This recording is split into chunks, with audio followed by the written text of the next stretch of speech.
الرحمن الرحيم الملك القدوس السلام المؤمن المهيمن العزيز الجبار نحمده ونصلي ونسلم على رسوله الكريم أما بعد فأعوذ بالله من الشيطان الرجيم بسم الله الرحمن الرحيم وتمت كلمة ربك صدقا وعدلا لا مبدل لكلماته وهو السميع العليم آمنت بالله صدق الله المولانا العظيم الصلاة والسلام عليك يا رسول الله الصلاة والسلام عليك يا حبيب الله صلى الله تعالى عليه وسلم۔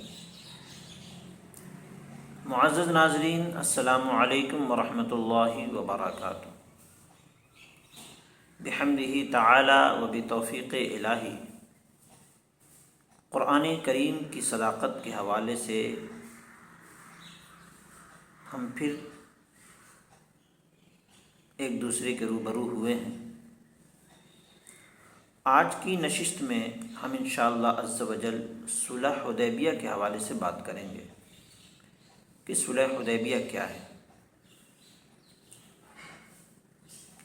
جیسا کہ ہم نے آپ کو بتایا تھا کہ جب بھی کوئی احکام نافذ کیے جاتے ہیں تو اس کے پیچھے کچھ خاص وجہیں ہوتی ہیں۔ جب تک ہم ان وجہوں پر نظر نہیں کریں گے ہمیں اس احکام کے اغراض و مقاصد سمجھ میں نہیں آئیں گے۔ اسی وجہ سے میں نے چاہا کہ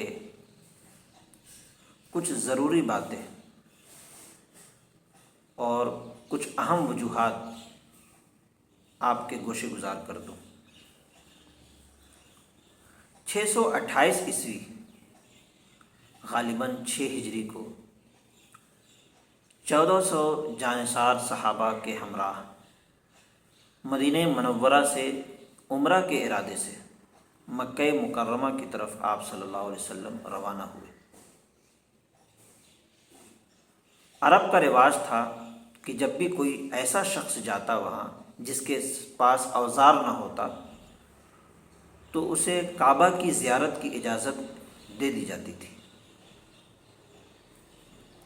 اسی وجہ سے مسلمانوں کے پاس بھی اوزار نہیں تھے جب وہ عمرہ کے لیے نکلے، لیکن عرب خود ہی اپنی دستور کے خلاف جب انہیں یہ علم ہوا کہ آقا کریم صلی اللہ علیہ وسلم کا قافلہ مدینہ منورہ سے عمرہ کے ارادے سے مکہ کی طرف روانہ ہوا ہے، تو انہوں نے 200 افراد پر مشتمل لشکر جو اوزار کے ساتھ تھے، خالد بن ولید جو اسلام قبول اس وقت نہیں کیے تھے، ان کے ساتھ اس غرض سے بھیجا تاکہ آقا کریم صلی اللہ علیہ وسلم کو مکہ کے باہر ہی روک دیا جائے۔ مکہ کے ایک منزل کے فاصلے پر حدیبیہ نام سے ایک کنواں ہے، جس کے پاس آقا کریم صلی اللہ علیہ وسلم کو روکا گیا۔ نبی پاک صلی اللہ علیہ وسلم نے فرمایا کہ میں کسی جنگ کے غرض سے نہیں آیا، ہمارے پاس ہتھیار بھی نہیں ہیں، ہم عمرہ کر کے چلے جائیں گے، لیکن پھر بھی وہ لوگ نہ مانیں۔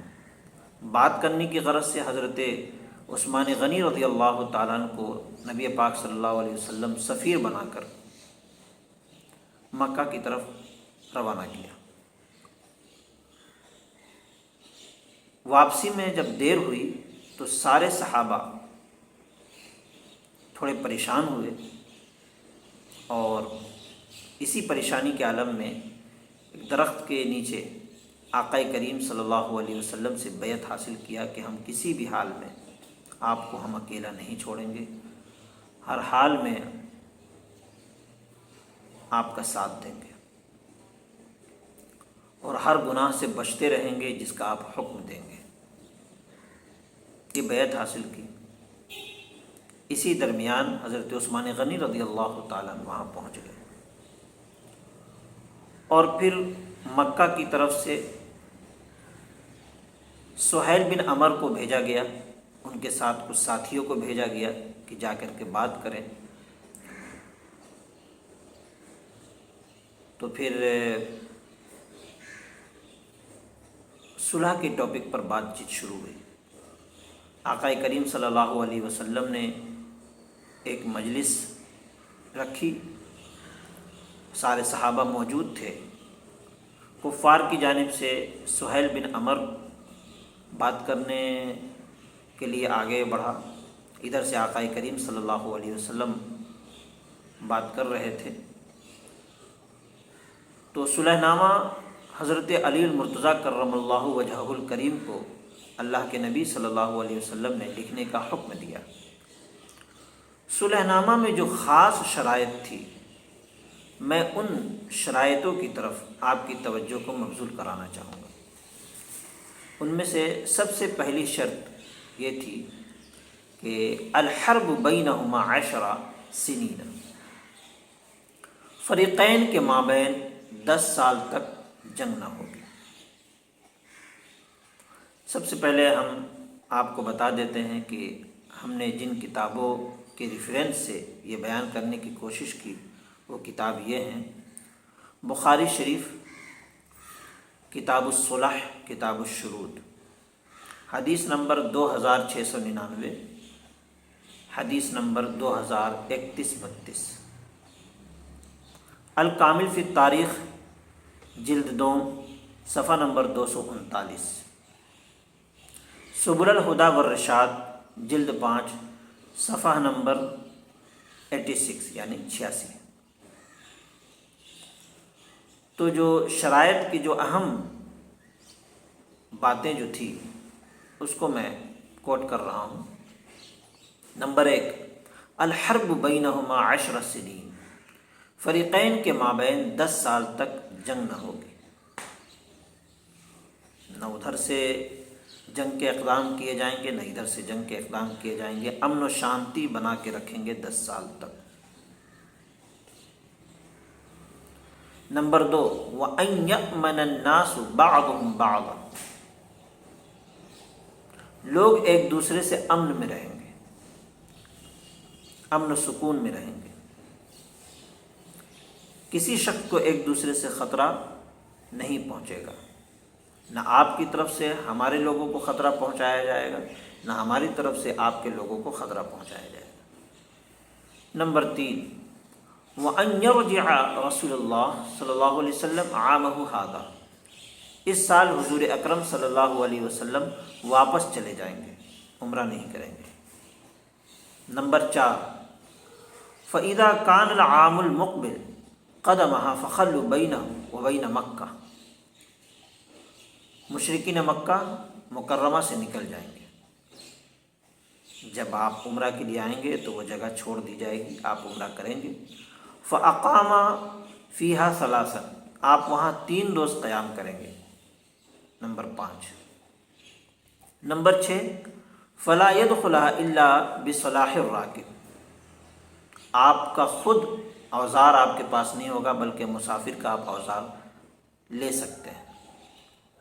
نمبر 7، وَالسُّيُوفِ فِي الْقُرُبِ لَا يَدْخُلُهَا بِغَيْرِ، تلواریں نیاموں میں رہیں گی، باہر۔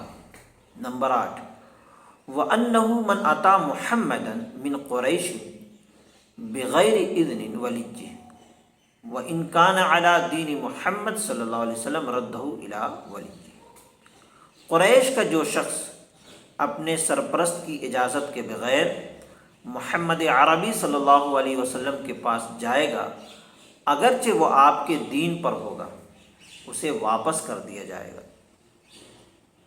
قریش کا کوئی بھی شخص اپنے سرپرست کی اجازت کے بغیر